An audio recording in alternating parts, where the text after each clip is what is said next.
I love music. I love it. I'm not even gonna try to make this longer than it has to be. I just want to talk about the 10 albums that made me. There are more that I need to put on the list. Right now I have 10. I didn't really think about it. I just go. I think the best things come to your mind when it's just split second, honestly. Here are the 10 albums that made me. Number 1, Blurry Face by 21 Pilots.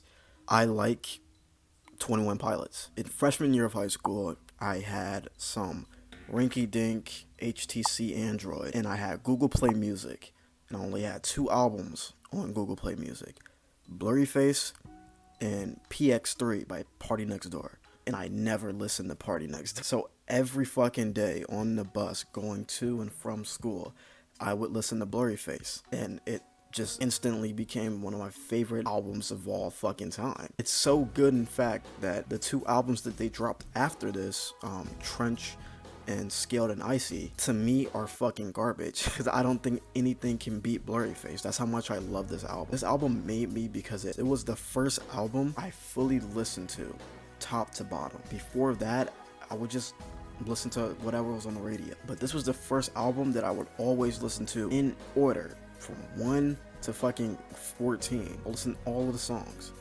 There were no playlists on Google Play Music, so it was just this album. Every day, just listen to this album. Favorite songs: Heavy Dirty Soul, Ride, Tearing My Heart, The Judge, and Goner. Next album, a little controversial, but this is me, not Pitchfork, and it is More Life by Drake. I know a lot of people don't even remember this album, but for me, I'm not the hugest Drake fan. I like CLB, I like Views.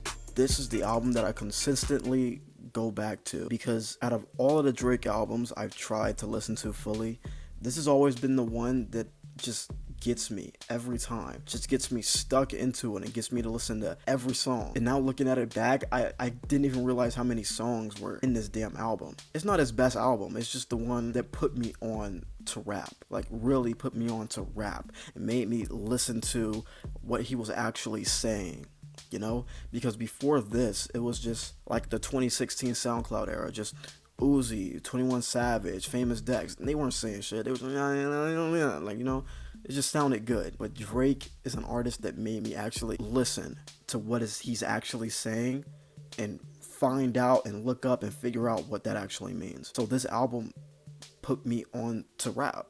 It got me on the rap. Favorite songs: Passion Fruit, Free Smoke. What was that one like? Dun, dun, dun, dun, dun, dun, dun, dun. I don't even remember. I think it's called Portland. Teenage Fever, and Fake Love, of course. Oh, and Glow with Kanye. Holy fuck, I forgot. Dun, dun, dun. 17, XXX Tentacion. I fell in love with that man. I heard his song in the background of a Pretty Boy Fredo video.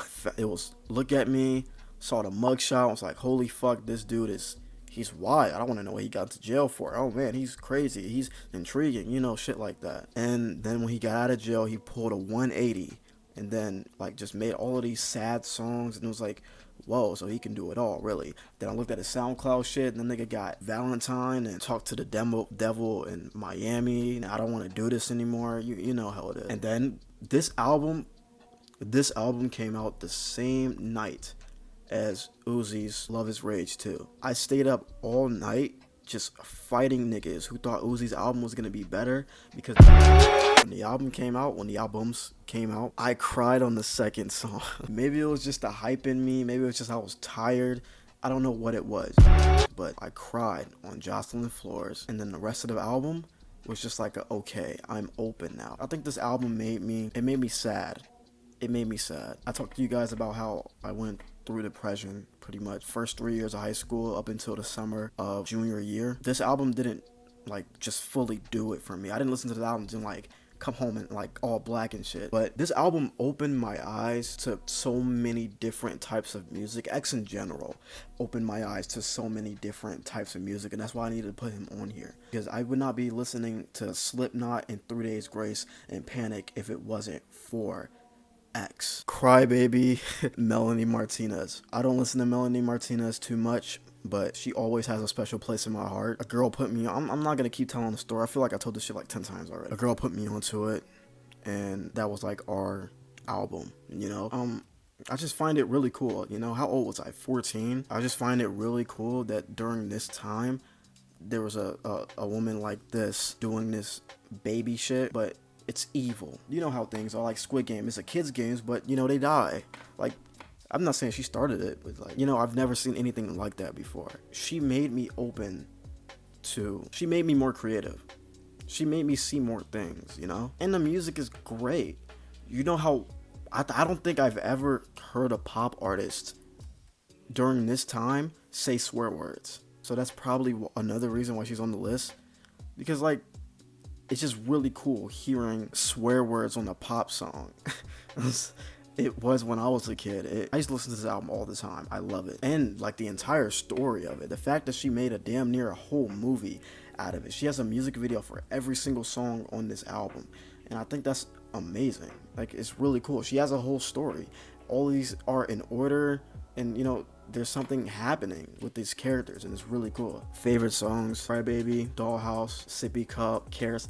Bro, every song. I like every single song in this album. Every song is really good. Cake, Teddy Bear, Playdate. One of these songs came back on TikTok. I forgot which one. I haven't listened to this album in a long time. I hope she's doing well. Next album, Sire, Jaden Smith. Jaden Smith came out of nowhere. Dropped an album. Everybody was clowning him before they heard it. It was like, yo, what the fuck is Will Smith's son doing? What is this? What is he doing?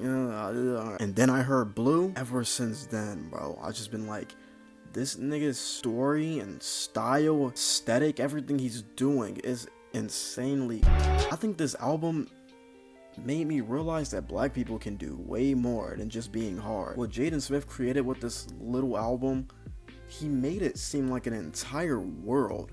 He made it so expansive in such a short amount of time. 17 songs. I think so far this is his best work. I hope he keeps going with this. I know Aries came out. Aries wasn't my favorite thing when it came out, but after I listened to it live, I appreciated it more. Sire's still his best work. Favorite songs: Blue, all of it. Breakfast, 90, Lost. Oh my god, Lost Boy. Lost Boy is like a 9-minute song, and I don't know what was wrong with me, but I would always listen to this song.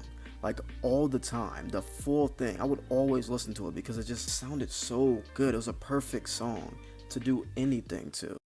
Care For Me by Saba. Saba is an artist from Chicago. The album released in 2018. I found it from an Apple Music playlist. I think I was listening to some sad playlist, and Busy came on. And the first words in Busy is "I'm so alone." And this was 2018. This was when I was early in high school and was really fucking sad and shit, you know? So it spoke to me. And the more I listened to that song, the more I wanted to check out the album. So I checked out the album, and it's sad. Care For Me is something else. Care For Me is a story about how Saba is trying to get over the death of his best friend. He said it in the beginning.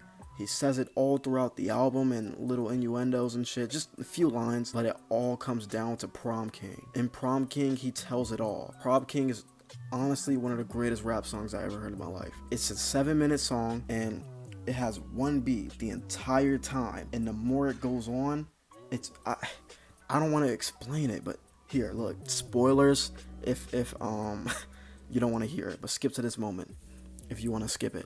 Prom King is the story about how Saba met his best friend, which is his cousin, and just talks about their entire relationship together ever since meeting each other, like reuniting the second time. And they meet each other because Saba is a loser and he has no date to the prom, so his cousin is like, yo, I can get you a date to the prom, you know? And he talks about this, and he's like, yo, man, I actually like this cousin. My cousin is cool. It's funny because when I was a kid, he used to beat me up and shit. He used to bully me and shit.